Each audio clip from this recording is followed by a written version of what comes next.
classic Highland Peat.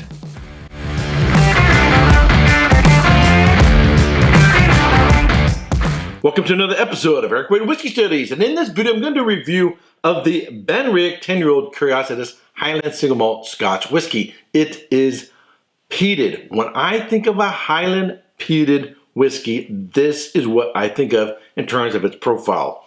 Whether you're talking about Orkney or you're talking about Islay or one of the outer Hebrides Islands, you're expecting more of an oceanic character, maybe some seaweed impacts, some more medicinal notes is affecting the peat character, whereas this has more of the forest, heather, grass character in the peat. So it's smoky and peaty, but without the oceanic characteristics. This is an absolutely fantastic whiskey. One, because not only is it smoky and peaty, it's sweet.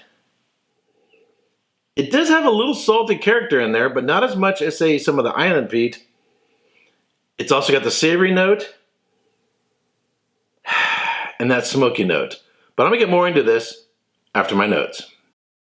The BenRiach Curiositas 10-year-old peated single malt Scotch whiskey is made from 100% malted barley, peated at 55 ppm. It is aged for 10 years in ex-bourbon, virgin oak, and ex-rum cask. It is non-chill filtered, has natural color, is bottled at 46% alcohol by volume, and is currently available for about $60 in my neighborhood. So this bottling has gone under a number of different changes. They used to be at 40% ABV. A number of years ago when I first got into whiskey, I had one of those little sample bottles that was at 40 ABV. Now it's at 46 ABV. It also now has undergone a name change. It used to be called the Curiositas. It is now called the Peated 10. Put a picture of it right here. If you look on their website, you can see it has a bit more of a cleaner, classic sort of look to the label. I know people get upset about that, but in terms of the casking, the ABV, the non-chill filter, all those things that matter about a whiskey, it looks like they haven't changed that. Just give it a different look. This has been going on in Scotland. BenRiach did a label change. Pulteney did some changes. A number of other distilleries are doing changes. Some are changing the actual bottling, some are increasing their prices, and some are just changing the labels.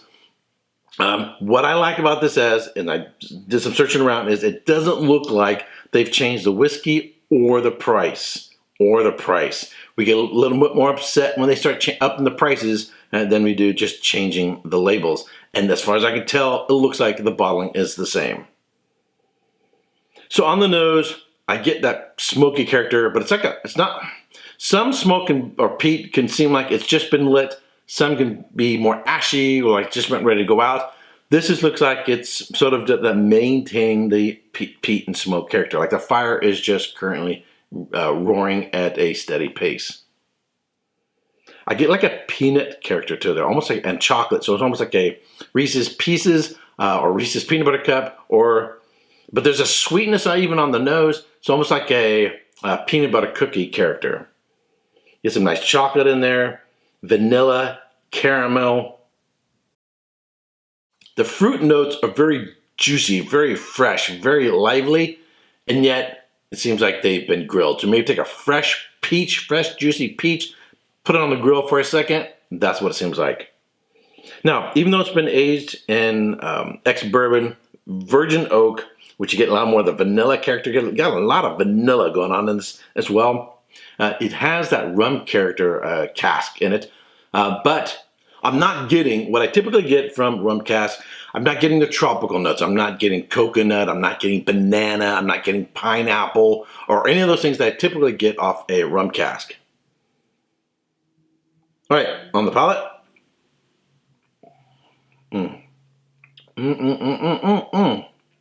Wow.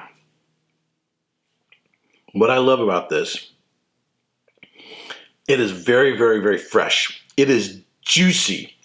That's not a word I use very often about a whiskey, but you think of like, if you open a can of canned pears or canned peaches, and you just drink the juice straight out of the can, it's like that. It's this really, really sugary, sweet, canned pear or apple juice. Mm, mm, mm, mm. But you mixed with that the chocolate and the peanut butter with a little bit of saltiness in there. The smoke character is interwoven with everything, so you don't get like a smack in the face of smoke or peat. It's really interwoven really, really well. I like the transitions. You really get what really smacks up in the face is fresh fruit, and then immediately that's followed by the smoke character. Then comes the peanut butter, and then more of the chocolate character, and that has that nice evolution between fresh fruit, sort of more of a. There is a heathery character in there as well. There is a slight earthy wood character in there as well, but there's also running through a lot of vanilla. So I like the layers. I like the freshness. I like the vibrancy and freshness of this whiskey. Some other peated whiskey, take Blecken. I described the Blecken 10-year-old is like dark chocolate wrapped in dirt, wrapped in and put into a chocolate sauce. It's very earthy and broody and very. And I like that whiskey. Don't get me wrong, I like that whiskey. But this is very, very, very, very different. This is, hello, I'm fresh, I'm fruity, I'm lively, I'm, very, very different in its profile. And yet it has this really nice, maybe more of a delicate, elegant peat character to it running through it. That's really, really delicious. It's got a good length finish. It's not really, really long, but it's not short. It doesn't fall off the end of a cliff, but it also doesn't last forever. I said the finish is moderate. And what you get on the finish right now, I'm getting a little bit of that chocolate, get a little bit of the peat, but that fresh fruit, or more than fresh, it's more of a sweet canned juice from canned peaches, canned pears, canned apples, that sort of character. It's really, really, really absolutely delicious. What I like about this is, if you want to stereotype an island peated whiskey, Islay or Orkney, or one of the Hebrides, out of the Hebrides, or you want to think of what would be representative of a classic Highland peat that does not contain all the oceanic characteristics, I would say this is it. Of all the Highland peated whiskeys I've had thus far, and a lot of them have been absolutely fantastic, I would say this is probably what you come to expect to come from that sort of terroir, if I may use that overly used word. Absolutely fantastic whiskey. And the price, $60. I think the price is really, really, really fair for $60 in my neighborhood.